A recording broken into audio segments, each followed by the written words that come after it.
great pleasure to welcome Mike Styer, who is the country manager for GlassHouse South Africa. Mike, it's really good to see you. Welcome to What's Next, and how are you doing firstly? Doing well, Aki, doing well. It looks like we've passed the hump a little bit. Business seems to be coming back. Hopefully it's good business and not just, people going through the motions, but things are definitely starting to look up a bit. Oh, that's great to hear. Well, listen, there's a massive focus on security. We've heard of a few breaches. We've heard of a few incidents that have happened since the lockdown, and there's certainly very many vulnerabilities that have been exposed. When we talk about cyber recovery, why is it so crucial, and why is cyber recovery so important for organizations, Mike? Okay, well, cyber recovery, Aki, it's just the next phase, okay, of your business continuity strategy. Business continuity started off right in the very beginning with just backup and recovery. We then had sort of King reports and recommendations, and disaster recovery in major organizations. It was recommended that was implemented, and that was kind of the next phase. And remember, these things are built on a trust deficit and some measures put in place to cover that trust deficit. So backup and recovery to give you the capability to get your data back that you may have lost. Disaster recovery to give you the capability to switch over very quickly in the event of some type of physical event happening at your organization, flooding, fire, electricity, sort of very real things that could happen in South Africa. Yeah. And the times have changed. We've now got a new breed of criminal out there. They're now starting to attack you. They're now starting to realize the value of data. I mean, certain organizations are actually bringing data onto their balance sheets as an asset. And these guys are starting to attack this. And these cyber criminals are the guys that have resulted in us having to put a cyber resiliency plan in place and to be able to ensure that you can recover from a cyber attack. So it's the next evolution of your business continuity strategy. So it's key, it's totally important. Everybody has to have some type of cyber resiliency or cyber recovery plan that is now being attached strategically to their business continuity plan. Mike, it's so interesting. You talk about this new level of criminal, this new kind of criminal, and we're certainly seeing it. Whichever CIO, C-suite executive you talk about, they will tell you that this new world of work has changed so many parameters, and it's impacted organizations in many different ways. I mean, some ways are obviously positive. The fact that people have got the agility to continue working remotely, but of course it comes with its own challenges. And you mentioned data and how important data is, but this new world of work is bringing tremendous challenges, especially when we look at protecting data. Mm-hmm. And I like the way you speak about the new world of work and not the new normal, which has just become so cliched. Aki, previously we had 90% of our workforce sitting behind our firewall in a brick and mortar building that we had secured. We totally controlled the LAN, the networking infrastructure. And the people that did work beyond that, we would have VPNs, and it was all very controlled, very tight, and everything was pretty secure. Now, with everybody working from home, a lot of people going down to the local coffee shop, doing a couple of hours work there. These are open networks. There's guys that are really clever out there that can start to push stuff to your laptops, to your PCs, and people are very unsuspecting that this type of thing can happen on a public network. And your problems might be walking through the front door with your people in their laptop bag. They come, they walk in, they put their laptop down, or they sign on from home, they go in via a VPN, and all of a sudden these guys are there, they get into the system, and they're able to start putting stuff down in place. So the new normal, or the new way of work, has brought a large amount of change to the way that security needs to be looked at. Every single laptop needs to be looked at in isolation to make sure that there's no single issue that can walk through the door with your employees, as I said previously. But that's an impossible task. To go and closely monitor every single device that's out there on your network, be it a phone, be it a laptop, whatever it is, that's really impossible. So what should you be doing? I think you should be looking for that worst case scenario, that should this stuff get into your organization, and it's not a matter of should. Okay, it's going to be a matter of when. When do these guys get in? When malware, ransomware, this type of thing gets in and gets onto your systems, are you ready for it? Firstly, have you got the means to recover? And Yeah. secondly, if you don't have the means to fully recover, do you have proper cyber resilience where you have a copy of your data that nobody can tamper with? Well, it's interesting you talk about these cyber attacks, Mike, and just as an outsider, reading what's happening in the world of technology and keeping my finger on the pulse, I'm certainly getting the impression that there is an increase in cyber attacks. I'm seeing a lot more companies reporting, infringements that have happened. Some breaches have happened. Are you seeing an increase in cyber attacks? Most definitely. We are really, really seeing from 2019, which was a relatively quiet year while the world was reeling, we were sitting at about 18 to 19% of companies in South Africa being attacked. Last year's reported by Sophos, 24% of companies experienced some type of a cyber attack. How many are out there that people are not aware of that's happening? How many have happened there that people are so scared of the organizations are so scared of the reputational damage that they're actually not reporting it? So these figures can be given quite a lot of leeway. I do believe that there is not an organization out there that at this point in time is not being probed in some way and people gearing up to do some type of a cyber attack into that space. It's definitely on the increase. Of the organizations that have been attacked that we do know about, that have reported, 15% of them, okay, 15% have reported an impact. Okay, that's significant. 24% of those, okay, are saying that yes, they were down for between 2 and 4 days, okay, and a further 11% experienced more than 7 days downtime. Wow. 7 days. Can your business withstand 7 days downtime? And this is like really getting serious. But if you have a look at it, 44% in the same survey that was conducted, 44% of people are saying they're expecting to be attacked. So there's a lot of people out there that have been attacked. There's a lot of people out there that saying they're expecting to be attacked. And I cannot believe that there's a lot of people sitting in oblivion. People must be looking at this. And one of the very scary things is 27% of organizations globally that have experienced a cyber attack have actually paid the ransoms. What? How much did you say? 27% of organizations globally have admitted to paying a ransom. That's aiding and abetting criminal activity. That's insane. That's insane, Mike. I mean, it actually sounds like it's a war out there at the moment, and I can't believe it. Just listening to those statistics, I mean, this is the new world of the mob, I guess. This is the new world of cyber criminals. They are targeting specific organizations. But you touched on earlier on cyber resilience and cyber recovery. Talk to us about the cyber recovery solutions that are must-haves, that are available out there, that will be useful for organizations. Yeah, well, let's put the solutions on the back burner for a little while. Let's look at the must-haves that any solution should have.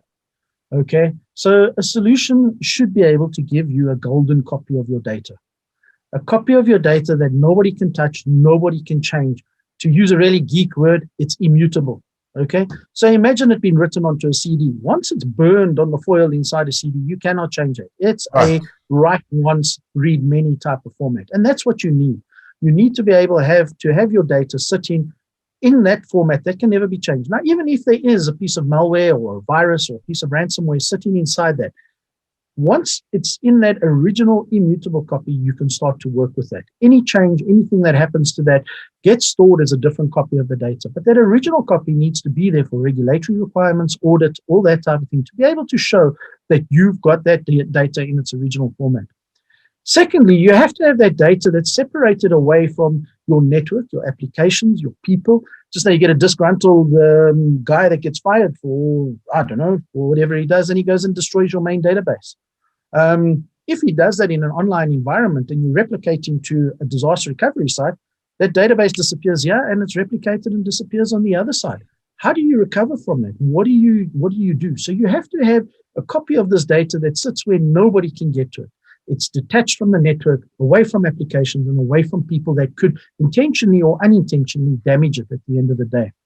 You also have to have a vault, a mechanism where this stuff sits, where this copy of data, these golden copies of data sit, And you have to have some type of intelligence that runs against it. Now, there's lots of AI and machine learning that sits out there, and analytics that can run against the data. And you've got to go and look for what you know. Why scan a file, a Word document that doesn't have a macro active in it? Because it cannot do any damage. So you ignore it until such time as a macro activates.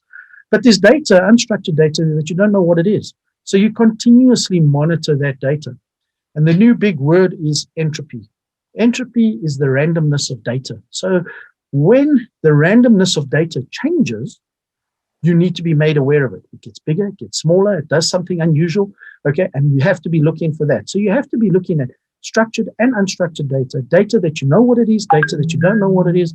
And when you see these changes happening, you have to have a mechanism in place that freezes this out, alerts the really geek guys that dream in hex and speak in binary and do all this type of thing. And you get these guys that get in there and have a look at what this stuff is and how do you go about sorting it out. So then on top of the analytics, you've got to have some type of tried and tested infrastructure that you're going to go in. You're going into the new world of cyber criminality. You're trying to keep one step ahead of these guys that sitting in dark spaces and coding away there and doing all their stuff that they do. And you want to have tried and tested infrastructure. You don't want to go and put something in there that is bleeding edge, and at the end of the day, you have an issue. So a good infrastructure, immutable data, an air-gapped copy of your data, and you have to get the right people to buy into this, because this is no longer an IT problem. This is a fully fledged business problem. The guys that sit up there in the boardrooms and the C-suites in the offices that have lots of green leather in it, those guys need to buy in. They are stakeholders, because the reputational damage that if you are ransomware and you decide not to pay, your customer is going to turn around and say, is that what you feel about my data? And then if you do pay, you're going to be accused of aiding and abetting criminality. So you're kind of a case of you damned if you do, you damned if you don't. And this has to be done at the highest levels of an organization. You have to have the buy-in from those stakeholders that sit right at the very top. So it's a business issue, okay? It's an IT issue. Your security that traditionally looked outwards has now got to start looking inwards. So all of these solutions have to come and put this whole thing together, and people have to be in a position where they are willing to collaborate and they're willing to work together across the various different business silos. Because if they don't, the solutions are not going to work out there. They're really not going to work. It's complex. Yeah, I mean, that's fantastic advice there, Mike. And it sounds complex, but it's not complex. There's a lot of common sense, and I love what you said about having that your data separated, and you have that the glass level, the gold level of your data separate that nobody can touch. I love that, and it's interesting that so many organizations don't have it like that, which is most bizarre in the world that we're living in. Coming back to your organization at GlassHouse, what is your role in cyber recovery? Well, Aki, we're aligned to Dell. We're very closely aligned to Dell, and Dell have a really great product called CRS, Cyber Recovery Services. They've taken some of their tried and tested technology. They're putting it down there. It gets great capacity. It can store a huge amount of capacity in it. It is extremely reliable, and it is enterprise grade right the way down to sort of the mid-size, the mid-range level of the marketplace as well. We have taken that complexity out of implementing this. So the analytics software that sits on top of it, the immutable copy of your data, air-gapped away from all the applications and networking and all that. We take that, we run a bundle of services around the Dell solution that make this easy for you. We then go on to look after it, either for a short period of time, and we do a knowledge transfer to you, or we go and we look after it on an ongoing basis. It is something that has to be babysat, because the world is changing all the time, the way these cyber criminals are working. So we've got to go and have a look at a number of things. We first of all have to identify that data that you need to have a golden copy of. There's a lot of data that's just there because you need it there. You like to have it there. You run analytics against it, but your business doesn't go down without it. But there's a lot of data that your business does not. Your revenue generating systems, those you've got to have those a single golden copy of those data, of those systems, because you want to be able to get up and running as quick as possible. Because remember, these cyber criminals will attack your backup system. They will attack your disaster recovery system. They will destroy the catalogs of where all your backups exist. That's one of the first places they go to stop you having the ability to recover. So we go out there, we identify what are your golden apps, what data, what is that golden copy of data that we have to keep? How many copies of it do you have to keep? We also then go and set up the secret source, the AI and the machine learning, that it can continue to learn, knowing what your data looks like. And we help you build that and put that in place. We also then put the platform that you will recover to. So you could already have been hit. You're busy trying to find out, how did this get in? Where is the problem? But we can have a platform in the background where you have the capability to start restoring while this is all happening. So this is not backup and recovery. This is not disaster recovery. This is part of your business resumption plan that fits into your business continuity strategy. It's new and it's something that we're very good at, and we help customers implement it. We use a state-of-the-art CRS from Dell, using tried and tested technology, well known in the marketplace, and we make it simple and take the complexity out of it for customers. I mean, data is one of the things we've done for the last 20 years. Data is part of our DNA. And, you look after your application, you look after your business, let us look after your data. Yeah, absolutely. And data is the most critical part in the business today. It's the new oil. I know all the cliches, the new gold, whatever. But, if you don't protect your data and your data falls into the wrong hands and there's any kind of breach, your business is in massive trouble. And we haven't even discussed POPI and this particular act that's just around the corner. So there's massive implications. Look after the data. Mike Styer, who is the country manager of GlassHouse South Africa, we thank you for joining us on What's Next on My Broadband. Mike, thank you so much. That invaluable advice. I think that any organization watching this particular segment is going to say, tick, tick, tick, tick, we need to do this. And it's common sense. Apply those guidelines that you've discussed, and you will be a lot safer than what you currently are, is the bottom line. Exactly. 100%. Aki, you've summed it up. You've summarized it perfectly. Mike, thank you for joining us, and we wish you well. Thank you.